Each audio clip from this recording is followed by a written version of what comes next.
안녕하십니까. 소리를 찾아서 해설입니다. 지난 6월 6일에 서천 이동백 명창의 유어지, 그 다음에 김창룡 명창의 유어지에 소리를 찾아서 답사를 다녀왔습니다. 정말 너무 흔적이 남아있지 않아서 안타깝고 아쉽고, 우리가 오늘날 우리의 소리인 판소리, 그 다음에 중고재라는 판소리에 대해서 더욱더 열심히 뭔가를 진흥을 하기 하고 맥을 이어가기 위해서 노력을 해야 되겠다, 이런 반성이 많이 드는 그런 답사였습니다. 특히 중고재 판소리의 효시로 알려져 있는 최선달, 이분 역시 우리 홍성군 결성면, 특히 이 한교에서 바라다 보이는 성남리에서 태어나신 분이죠. 그럼에도 우리가 그분에 대해서도 아무것도 하지 못했고, 그분의 생가터에 이정표 하나 세우지 못했다는 것에 대해서 너무나 가슴이 아프고 반성을 하게 되는 그런 답사였습니다. 영상 보시면서 한번 함께 둘러보도록 하겠습니다.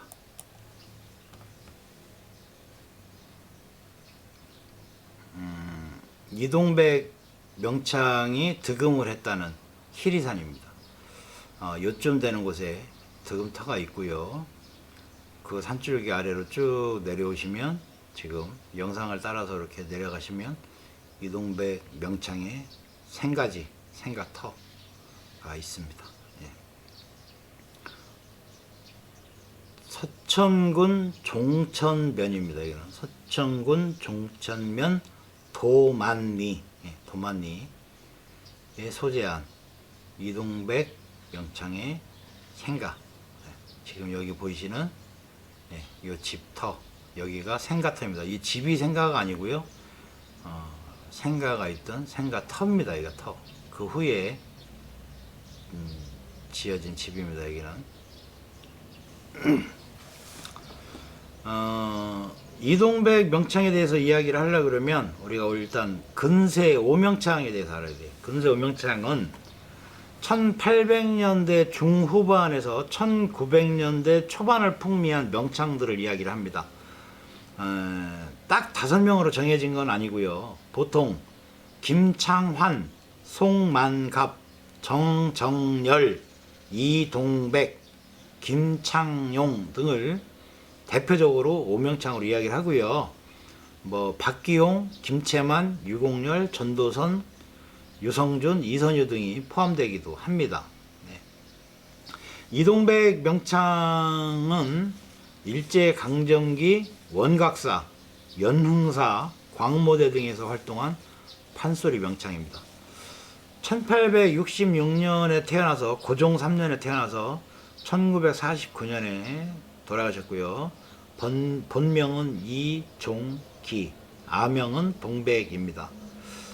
지금 여기 서천군 종천면이라고 제가 말씀을 드렸는데, 과거에는 여기가 행정구역이 서천군 비인이었습니다. 비인면. 그래서 8살 때 서당에 들어가서 한문을 공부를 했고요. 13살 때 김정근 문화에 들어가 판소리를 공부하고 다시 김세종에게 5년간 공부를 했다고 합니다. 김정근이 누구냐? 지난달 금산 소리를 찾아서 답사 때 김성옥 생가 추정지를 다녀왔죠. 강경 옥녀봉에. 그 김성근 명창의 아들입니다. 김정근.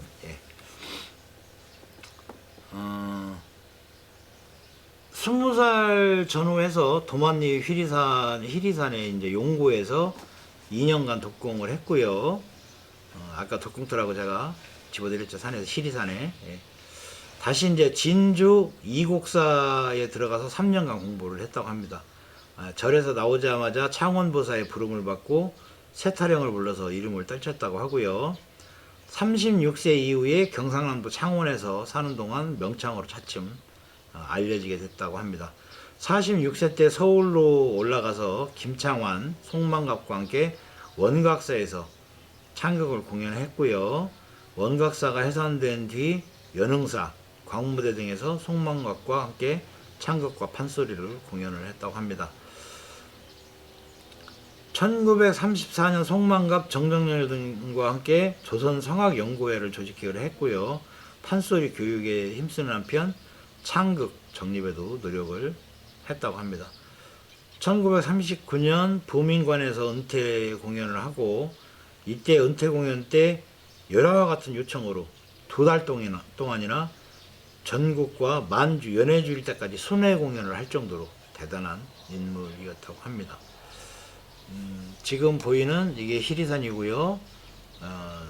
득공터가 이쯤 됩니다. 이쯤. 예. 그래서 득음터 희리산 보고 계십니다. 그는 이제 이동백 명창은 김세종에게 이제 짜임새 있게 판소리를 배웠고 성량이 풍부하고 풍채가 당당해서 거인적인 명창으로 이름이 높았고요. 고종은 특히 이동백을 사랑해서 통정대부에 직계를 내렸고 어전에서 소리를 하게 했다고 합니다. 힘청가와 적벽가를 잘 불렀고요. 특히 세타령을 잘했는데 그의 세타령은 이날치, 박유전 이후에 첫손을 꼽고 있다고 합니다. 제자는 많지 않았으나 이제 강장원이 그의 소리 일부를 이어받았고요. 그의 소리를 담은 음반이 수십 종 남아 있는데 그 중에 특히 이제 세타령, 흥보가 등 제비 후리러 나가는 대목, 힘청가 중 범피종류 대목이 걸작으로 꼽히고 있습니다. 그럼 아까 이제 김정근과 김세종에게서 소리를 배웠다는데 김정근이 누구냐 좀 더 설명을 해보면 논산 강경 출생이고요. 진양조를 창시한 김성옥의 아들로 철종, 고종 때 무수기 타령으로 명성이 높았다고 합니다. 상궁접, 상공제비라고 하는데 곡조를 창시를 했고요. 판소리의 곡조는 그의 가게인 김씨문중에서 거의 이루어지다시피 했다고 합니다. 그러니까 집안의 소리를 이었다는 거죠. 시조와 음률에도 정통했고요. 문화에는 명창 이동백이 있으며 그의 아들 김창룡. 김창룡은 이게 쉽게 해서 김정근의 아들 김창룡과 함께 이동백이 소리 공부를 했다 이런 얘기죠. 그러면 판소리를 짜임새 있게 배웠다는 김세종은 누구냐? 예. 조선 후기 이제 신재효의 제자로 판소리 이론에 뛰어났던 명창입니다. 김세종은 생물년이 미상이고요. 순창에서 태어났고 순창 복실리에서 살았습니다. 어려서부터 이제 집안에 전승되는 동편제 소리를 익혔고 고창에 이제 신재효에게 판소리의 이론적인 지도를 받았다고 합니다. 학식이 높고 판소리를 학문적으로 배웠기 때문에 판소리 이론에서는 첫 손꼽히는 명창이었다고 합니다. 그의 판소리 이론 중에 대표적인 것이 조선 창극사를 통해서 오늘날까지 전해지는 내용을 통해서 살펴보면 첫째, 판소리 발림을 극적인 내용과 같게 해야 하며 얼굴 표정과 몸의 모든 동작이 극적인 내용 및 음악과 맞아야 한다. 둘째, 음악은 사설의 극적인 내용과 융합되어야 한다.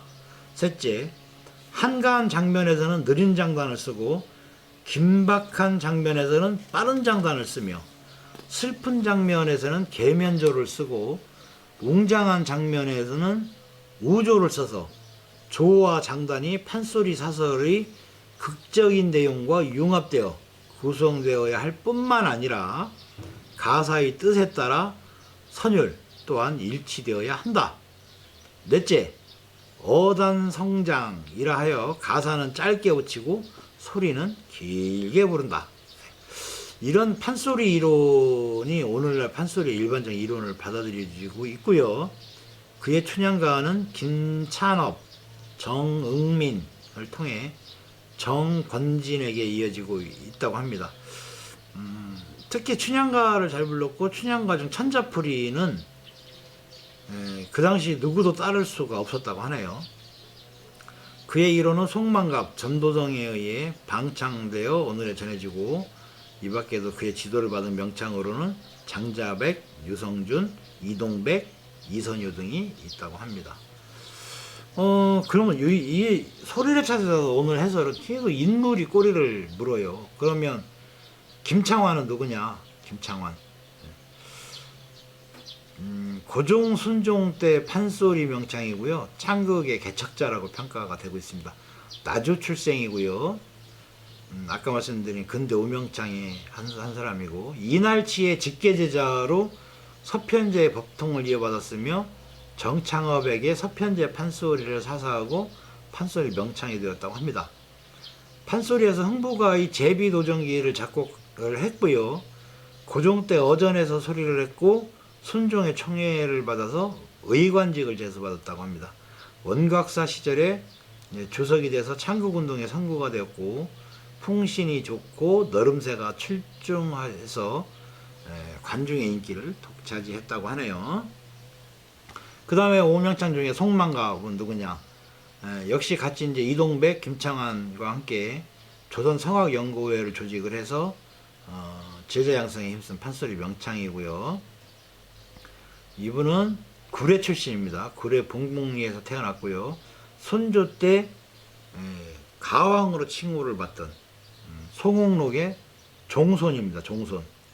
철종 때 명창 우룡의 아들로 판소리 명문에서 태어났습니다. 그러니까 집안이 다 소리꾼 집안이라는 얘기죠. 7세 때부터 아버지에게 판소리를 공부를 했고 천재적 재질이 있어서 13살 때 소년명창으로 이름이 자자했다고 합니다. 아명이 밤쇠였는데 어린 나이로 이제 전주 대사습에 나가 성인을 무색해 할 정도로 소리를 잘했다고 합니다. 전라감사한테서 참봉직을 받았고 원각사 시절에는 여러 차례 어전에서 소리를 했고 고종한테 감찰직을 제수를 받았다고 합니다. 원각사 폐사 뒤에는 국내부의 별순검의 직을 3개월 정도 수행을 했다고 하네요. 서편제 선배 명창인 정창업의 소리를 듣고 뜻한 바가 있어가지고 집안에서 대대로 내려오는 동편제에 새롭게 이제 통속적인 소리조를 가미를 해서 불렀다고 합니다. 그래서 집안에서 쫓겨나서 객지로 돌아다니면서 소리를 했다고 합니다. 조선시대 말기에 서울에 올라와서 김창완과 함께 이제 원각사 간부를 있으면서 판소리와 창극 공연에 힘을 기울였고요. 1934년에 이동백, 정정렬 등과 함께 조선성악연구회를 조직을 했고 74세에 사망을 했습니다. 정정렬은 전북 익산 출생이고요. 어려서부터 판소리에 소질이 있었고 목청이 좋아서 판소리에 뜻을 두고 7세 때 정창업 문화에 들어가서 소리 공부를 시작을 했다고 합니다. 정창업이 14살 때 정창업이 죽고 나서 이날치에게 배웠는데 16살 때는 이날치도 죽어서 혼자 공부했답니다. 참 스승복이 없는 분이죠.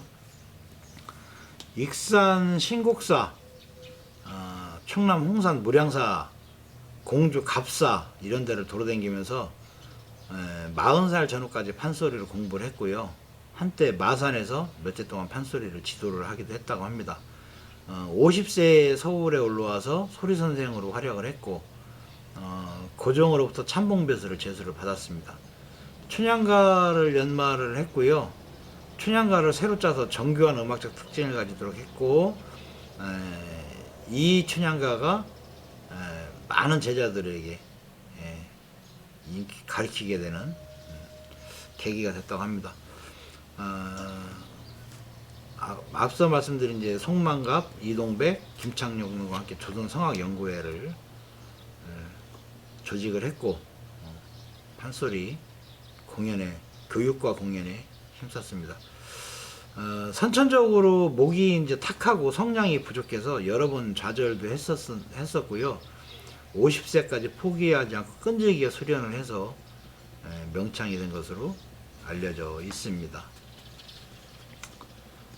이날치나 뭐 조선 전기 팔명창, 후기 팔명창에 대해서는 잠시 또 후에 설명을 좀 더 보충해서 드리기로 하고요. 지금 김창룡의 생가지에 왔습니다. 김창룡 명창에 대해서 잠깐 설명을 드리도록 하겠습니다. 김창룡은 일제강점기 송만갑 이동백과 함께 아까 말씀드린 이제 조선성악연구소를 만들어 후진양성에 힘쓴 명창이고요. 전라도 출생입니다. 조선 고종 말기와 민족 항일기에 활약한 오명창 중에 한 사람으로 꼽히고, 그의 할아버지는 진양조를 처음으로 판소리에 넣었다는 김성옥, 강경의 김성옥입니다. 아버지는 판소리에 상공제비를 응용하였다는 김정근이고요. 따라서 판소리 명문에서 태어난 분입니다. 아우 창진, 김창진도 명창으로 한때 고종으로부터 참봉의 직계를 받기도 했고요. 7살 때 아버지에게서 판소리를 공부했고, 13살 때 이날치에게 1년간 소리를 배웠고, 그 뒤에 오랫동안 홀로 공부하다가 32살에 서울에 올라와서 연흥사 창립공연에 공헌을 했다고 합니다. 김창룡은 우리 여기 홍성 결성과도 무관하지 않은 게, 이분이 결성 용오리에 살았어요. 살면서 판소리, 중고제 판소리 효시로 알려지고 있는 김선달의 후손인 최씨 가문의 후손들과 교류를 하면서 소리 공부도, 여기서도 소리 공부를, 중고제 소리 공부를 했습니다. 1934년에 이제 조선성악연구를 만들었고, 적벽가와 심청가를 잘했다고 합니다. 특히 심청가 중에서 꽃타령과 적벽가 중에서 삼구철여 대목을 아주 잘했다고 합니다.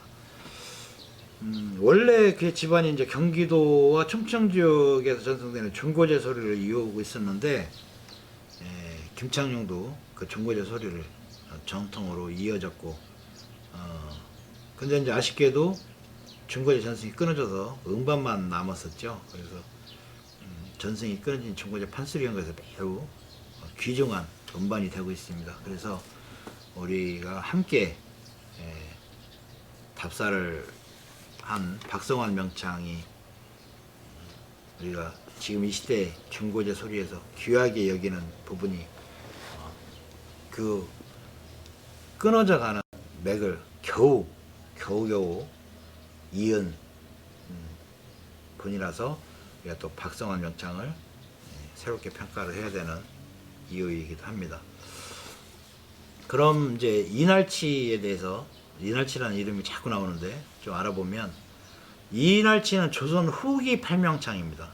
이게 참 근세 오명창도 있고 조선 후기 팔명창도 있고, 그러면 조선 후기 명창이 있으니까 전기 명창도 있을 거 아니에요? 한번 알아보도록 하겠습니다. 후기 팔명창 중에 한 사람이고요. 담양 출신입니다. 담양에서 태어나서 광주에서 성장을 했고요. 명창, 근대 오명창 김창환과 이제 이종간입니다. 이종간. 젊어서는 줄타기를 했는데 날치와 같이 날쌔게 줄을 탄다고 해서 그때 날치라는 이름을 얻었다고 합니다. 고수로 행사하다가 판소리의 뜻을 두어서 박유전 문화에 들어가서 수제자가 돼서 판소리를 본격적으로 배우기 시작을 했고요. 박유전 정창업 이래 서편제 제1의 명창으로 꼽혔다고 합니다. 같은 시대에 활동하던 동편제의 대명창으로 알려진 박만순, 김세종과 겨루었다고 하네요. 소리 솜씨가 뛰어날 뿐만 아니라 음량이 굉장히 커가지고 소리를 하면 십리바까지 들렸다고 합니다. 뭐 믿거나 말거나지만. 또 신목소리와 같이 칼칼하게 나오는 소리인 소리성의 풍부한 성량으로 관중을 웃고 올리는 데 있어서도 당할 자가 없었다고 하네요. 박유전에게 배운 세타령을 노래하면 정말 새가 그의 노래를 듣고 날아들었다고 합니다. 지금 해설 방송을 하고 있는 저의 목소리도 거의 이 이날치의 버금가죠. 지금 새소리 들리십니까? 새소리 많이 들리시죠? 제 목소리를 듣고 날아온 새들입니다. 믿거나 말거나. 모든 판소리에 등했으나 특히 이제 춘향가, 심청가를 잘했다고 하고요. 춘향가 중에서 이제 망부사가 그의 이제 던음이었다고 하네요. 박유전의 서편제 소리를 이어서 김채만 등에게 맥을 이어주었다고 합니다. 그러면 이제 또 아까 나왔던 후기 팔명창에 대해서 또 우리가 알아봐야 되지 않겠습니까? 19세기 후반, 그러니까 헌종, 철종, 고종으로 이어지는 시대에 활동을 했던 8명의 명창을 후기 팔명창이라고 합니다. 전기 팔명창 시대에서 시작된 유파적 특색이 아무래도 이제 시간이 흐르면서 세련돼지고 양반층에서도 이제 판소리를 애호하게 되고 이제 판소리 시장이 커졌다는 얘기겠죠.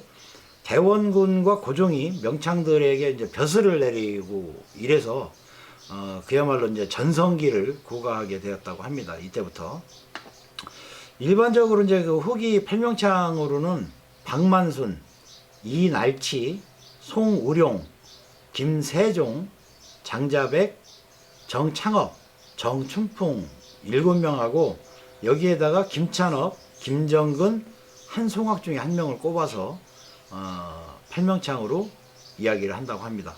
그러면 후기 팔명창이 있었으면 그러면 전기 팔명창은 없었나? 네, 있었습니다. 네.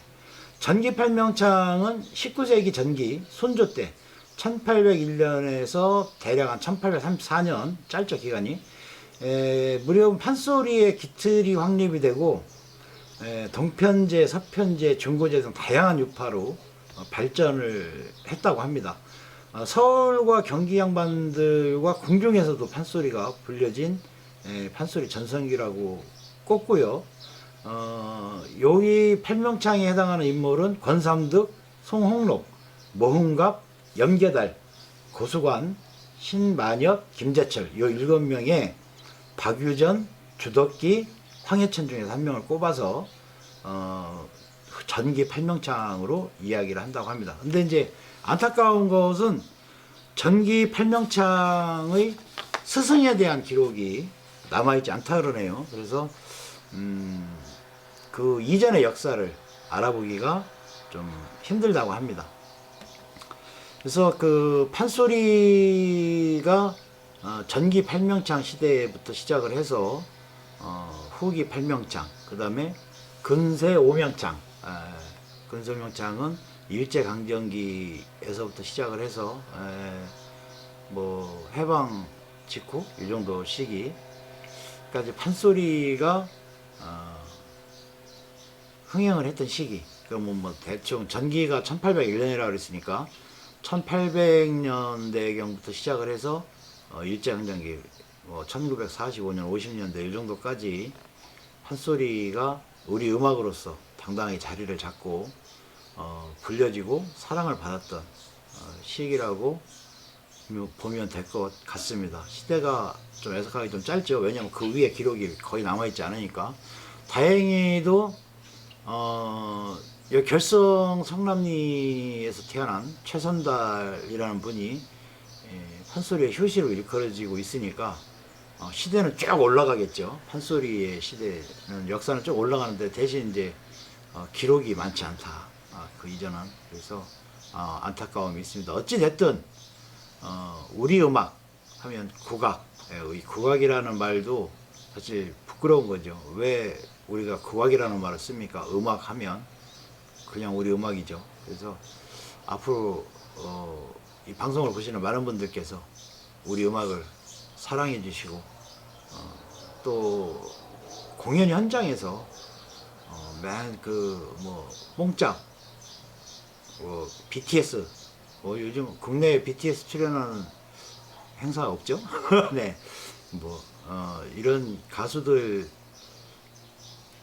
불러서 공연하는 것도 물론 뭐 의미도 있고 좋겠지만 우리 음악을 하는 친구들을 많이 공연 무대에 세워서 우리 음악이 발전하는 그런 계기가 됐으면 하는 바람으로 결성향교에서는 중고제 아카데미라는 프로그램도 운영을 하고 또 이렇게 소리와 관련된 분들의 유적을 찾아보는 이런 소리를 찾아서라는 프로그램도 운영을 하고 있습니다.